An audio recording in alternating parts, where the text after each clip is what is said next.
አሜሪካ በኢራን በገባችበት ጦርነት ከአጠቃላይ የጦር መሳሪያው ግማሹን መጠቀሟ ሲገለጥ ከቻይና ካለባት ስጋት አንጻር ግን አሜሪካ ሲያየገባን ሲሰማ ቀበረውን አሊያም ሳያሸበላ ዝንጀሮ ሲስል ያመሻልን አድርጓታል ይሏታል። አሁን አሜሪካ ይላሉ የእስራኤል ባለስልጣናት፣ አሁን አሜሪካ በየትኛው መንገድ ከኢራን ጋር መስማማትን ትሻለች፣ የቀመሰ ያውቀዋል ይሏል። በሌላም በኩል ደግሞ በሆርሙዝ የውሃ መተላለፊያ ወሽመጥ የንግድ መርከቦች ላይ የተፈጸመው ጥቃት ይደረሳል ለተባለው ስምምነት ሌላ መሰናክል መፍጠሩ ተነግሯል። እኒያ ከእይታ የተሰወሩት የኢራኑ መንፈሳዊ መሪ በሀገር ቤት ለስልጣን ሽኩቻ መንስኤ መሆናቸው ነገርና ከሀገሪቱ ፕሬዚደንትም ጋር የስልጣን ክፍተት ማሳየቱም ተገልጧል። ይህንኑ ርዕሰ ጉዳይ በዓለም አቀፉ ትንታኔ ዘገባችንም መርጠን ተመልክተነዋል። ከትንታኔ ዘገባው ጋር ትዕግስቱ በቀለ ነኝ። ጉድ ሳይሰማ መስከረም አይጠባም አሊያም የጉድ አገር ገንፎ እያደር ይፋጃል ይሏል። ዛሬ አንድ አስደንጋጭና አሳሳቢ ዜና ተሰምቷል። ያውም አንድ ከቀበቶ መታጠቂያው እስከ ደረቱ ድረስ የጥይት ዝናር የታጠቀ ሰው ከአሜሪካው ፕሬዚደንት ዶናልድ ትራምፕ የጎልፍ መዝናኛ አቅራቢያ መያዙ ተሰምቷል። ሰውየው ከውጭ ሲታይና ሲፈተሽ የጥይት ዝናር ታጥቆ መገኘቱና ወደ መኪናው ሲገባ ደግሞ ጠመንጃው ደም ጠምቶት እንደሚያመልጋ አሊያም እንደሚያደባዳይ ነብር ተኝቶ ተገኝቷል ከመኪና ውስጥ። ያንን ሁሉ ጥይትና ጠመንጃውን ወልውሎ በዚያ የፕሬዚደንቱ ለገንዘብ ማሰባሰብ ዝግጅት የራት ግብዣ ይገኙበታል በተባለው ስፍራ የተገኘው ሰው የ38 ዓመቱ ጃኒኔ ጀንታሌ የሚባል ነው። ታዲያ እሱ ቀድሞውኑ ያንን ስፍራ በካሜራው ልቅም ምንጥር ንቅስ አድርጎ የጸጥታ አጠባበቁን በሙሉ አንስቶታል ነው የተባለው። ለምን ያናደረገ? ዝግጅቱ ለምን አስፈለገ? ምላሹን በዚያው ስፍራ ለጉብኝት የተሰናዱት ሰው የሀገሪቱ ፕሬዚደንት ዶናልድ ትራምፕን የሚመለከት ሳይሆን አልቀረም ነው የተባለው። ጆሮ ይህንን አዲስና እንግዳ ነገር ሰምቷል።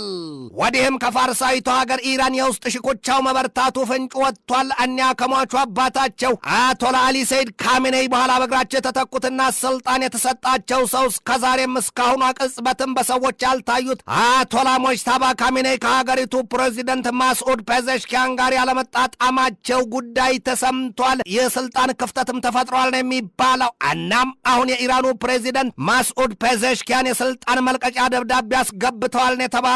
ጅብ እስኪነክስ ያነክስ ይሏል።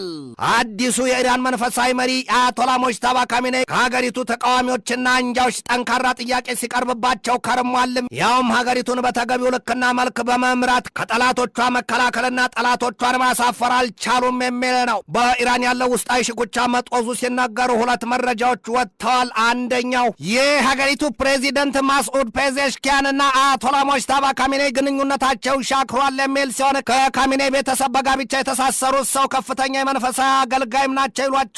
መሐመድ ባጌር ካርዛይ ይባላሉ።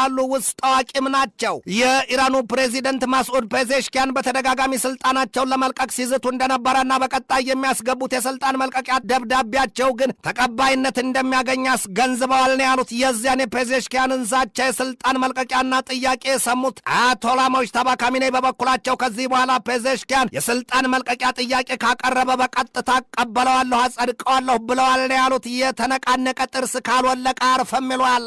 የኢራኑ ፕሬዚደንት ማስዑድ ፔዜሽኪያን ጽህፈት ቤት የኮሚኒኬሽን ጉዳዮች ምክትል ኃላፊው ማህዲ ታባታባይ በበኩላቸው የፕሬዚደንቱን የስልጣን መልቀቂያ ጉዳይ በተመለከተው ማብራሪያቸው ቤዝለስ አን አውትራይት ላይ ነው ያሉት። አጥለውታል። መሰረተ ቢስና ሙልጭ ያለ ውሸት መሆኑ ነው። ሌላው የኢራኑ ፕሬዚደንት ማስዑድ ፔዜሽኪያን አማካሪው ሰው በበኩላቸው ሲናገሩ ይህንን ያሉት ቀድሞ ነገር ካራዚ ከሀገሪቱ መንፈሳዊ መሪ አያቶላ ሞጅታባ ካሜኔይ ጋር ግንኙነትም የላቸውም ነው ያሉት። ታዲያ ስለምን እኒሁ መንፈሳዊ ሰው የካሜኔይን ቤተሰብን በጋብቻ የተቀላቀሉት ናቸው የተባሉት ካራዚ ስለምን ዋሹ? ከትልቅ ሰው ቤት ትልቅ ጉድ አለ ይሏል። ብቻ ግን ይሏቸዋል የፕሬዚደንቱ አማካሪ ካራዚ ያልተጨበጠና የሐሰት የፈጠራ ታሪክ ይናገራሉ፣ ይነዛሉ ይሏቸዋል። በዚያ ሲታወቁ የለም ወይ ነው ያሏቸው። ጉዳዩ አንቺም እውር ነሽ እኔም አንካሳ ይሉትና ይሆናል አሊያም አመድ በዱቄት ይሰቃልን። የሀገሪቱ የዜና ተቋም ኢራን ኢንተርናሽናል ደግሞ ሁለተኛው ሪፖርት ይዞ ሲወጣ የገለጠው አንድ ምስጢር ተገኝቷል።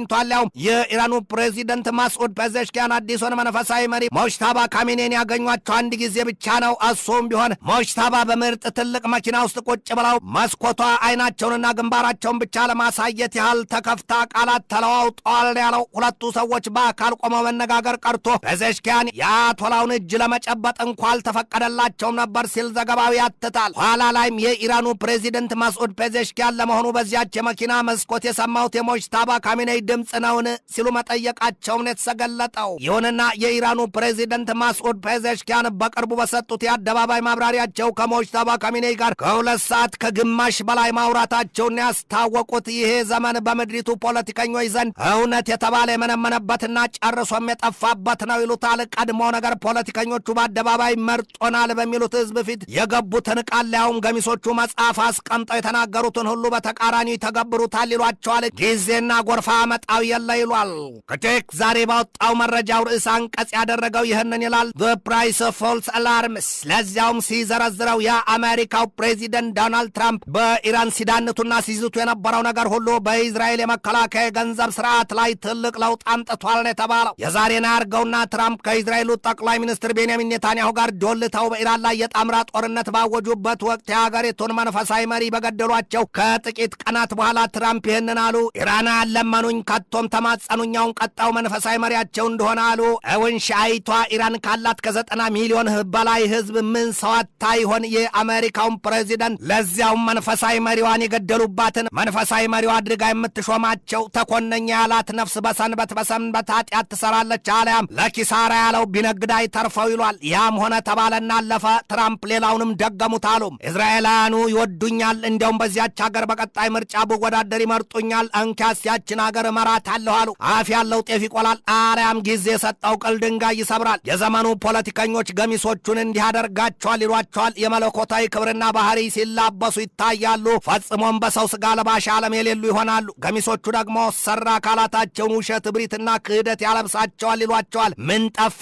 ምን ቸገረ? ሰው በሚኖርባት ምድር በተገቢው አኗኗር ሕያው ስራ ሰርቶ ቢያልፍባትስ? ለትውልድ ለዘመንና ለታሪክ የሚቀር ጥያቄ ነው። ኢራንን የዚያ መሰል ጦርነት ያሳወጀባትና ያስከተለባት ነገር የኒውክሌር ጦር መሳሪያ አላት አሊያም ደግሞ መሳሪያውን ለመስራት ተቃርባለች በሚል ነው። ኢራን በበኩሏ ነፍሳቸውን ይማረውና ቀድሞ በነበሩት መሪዎቿም ይሆን አሁንም ባሉት ፖለቲከኞቿ አንደበት ስትገልጥ የኒውክሌር አጥፊ የጦር መሳሪያ መታጠቅ ቀርቶ ማለም በሃይማኖት በጥብቅ የተከለከለ ነው ማለቱ አይዘነጋም። በአሜሪካና በኢራን መካከል በተካሄደው ጦርነት ዛሬ መላጠፋ ሆኖ አገፋን የሆነው ጉዳይ በኢራን የኒውክሌር ጦር መሳሪያና በዩራኒየም ማብላላት ጉዳይ ብቻም አልሆነም። አሁን ነገሩ ከፍቶና ጠልቆ ሰፍቶ በሆርሙዝ የውሃ መተላለፊያ ወሽመጥ ጉዳይ ሆኗል። ኢራን የሆርሙዝ የውሃ ወሽመጥ ሙሉ በሙሉ ሉዓላዊ ግዛቴ ነውና በዚያ ከሚተላለፉ የንግድ መርከቦች ከእያንዳንዳቸው $2 ሚሊዮን ቀረጥ አስከፍላለሁ፣ ይሄ የተለመደና ሲሰራበት የቆየ ጉዳይ ነው ትላለች። አሜሪካ ደግሞ የምን ክፍያ ሲያምርሽ ይቀራል እንጂ ሽራፊ ሳንቲም አይጣልልሽም፣ ወሽመጡ የዓለም አቀፍ የውሃ አካል ነውና አገባሽም ስትል ተፋጠዋል። የሆርሙዝ የውሃ መተላለፊያ ወሽመጥም ተዘግቷል። ዝሆንና ዝሆን ቢታገል የሚጎዳው ቁጥቋጦው ነው ይሉትን ሆኖ በከፍተኛ ደረጃ ከተካረረው የአሜሪካና የኢራን ቀውስ የተነሳ የዓለም የነዳጅ ዘይት ዋጋ ሰማይ ተሰቅሏል። እጥረቱም ሊናገሩ ቀርቶ ሊያስቡት ይከብዳል። ኢራን በሆርሙዝ የውሃ መተላለፊያ ወሽመጥ ጉዳይ ቢሉ በዩራኒየም ማብላላትና በሰላማዊ ኃይል አማራጭነት ባቀደችው የኒውክሌር ጉዳዩ ፈጽሞ የማትደራደርበት ነገር ከቶም ቀይ መስመሯ መሆኑን የምታሳየው። የአሜሪካው ፕሬዚደንት ዶናልድ ትራምፕ ደግሞ በደቡብ አሜሪካዊቷ ሀገር ቬኔዙዌላ ገብተው የሀገሪቱን ፕሬዚደንት ኒኮላስ ማዱሮን ከሞቀው ቤተ መንግስታቸው ከቶም ከምሽታቸው ጉያ ፈልቅቀውና በሰንሰለት ጠርቀው ወደ አሜሪካ ካጋዟቸው በኋላ ባልና ሚስቱን የድመትና አይጥ መሰል ጨዋታ መስለውባቸዋል። ትራምፕ በማናለብኝ ንግግራቸውም በኢራን ጉዳይ ሲደግሙት ይህንን ያሉት የኢራኗን የካርግን ደሴት እንይዛታለን፣ የኢራንን የነዳጅ ዘይት ገበያ እንቆጣጠረዋለን፣ እንደ ቬኔዙዌላ እንወስደዋለን ያሉበት ጊዜ እንዲህ ርቆ የሚዘነጋ አይደለም። ታዲያ በየትኛው ዓለም አቀፍ ሕግ ነው የሉዓላዊነት ጉዳይ የሚከበረው? በዚያ ላይ እምነት ቢሉ እውነት ከምድሪቱ ደብዛቸው ጠፍቷል። ሰው ለተሰጠው አደራ የሚታመንበት ጊዜ አልፏል፣ አልቋል። ሰው ለሰው ተጨካክኗል።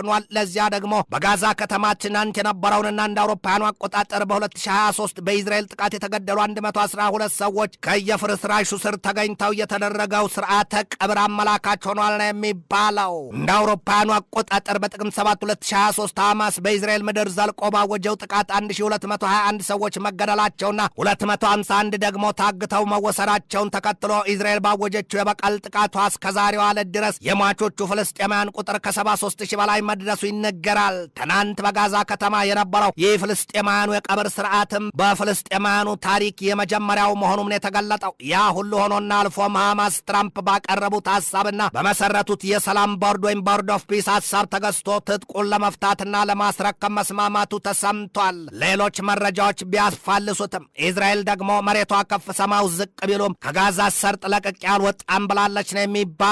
እስራኤል ሙሉ በሙሉ ሐማስ ትጥቁን ፈቶ ካላየሁ ነው የምትለው። ካልታዘል ኋላ ምን የሚሉትን ያስታውሷል። ኧረ እንደውም አሉ የእስራኤሉ ጠቅላይ ሚኒስትር ቤንያሚን ኔታንያሁ ሀገራቸው የሰላም ቦርዱ ባቀረበውና ይህ ሐማስን ትጥቅ የማስፈታ ጉዳይ ጨርሶ አትስማማም ሲሉ ቁርጥ ያለ አቋማቸውን አስታውቀዋል።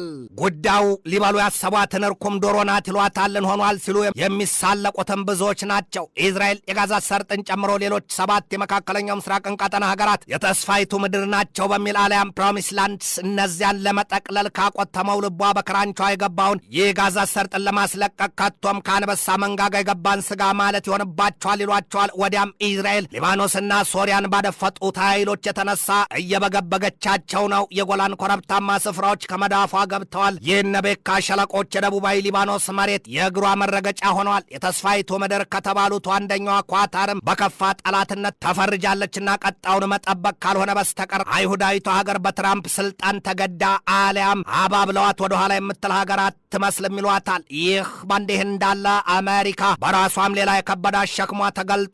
ያውም በኢራን በገባችበት ጦርነት ካላት አጠቃላይ የጦር መሳሪያዋ ከግማሽ በላውን ተጠቅማለች ነው የተባለው። ሳይቸግር ጤፍ ብድር ይሏል ልዕለ ኃያሉ ሀገር አሜሪካ ገና ከቻይናና ከሩሲያ እያስገመገመባት ካለው የግዙፍ ጦርነት ዝግጅት አንጻር የጦር መሳሪያዋን በግማሽ በኢራን ጦርነት የመጠቀሟ ነገር ሳይከካ ተቦካን አድርጓታል።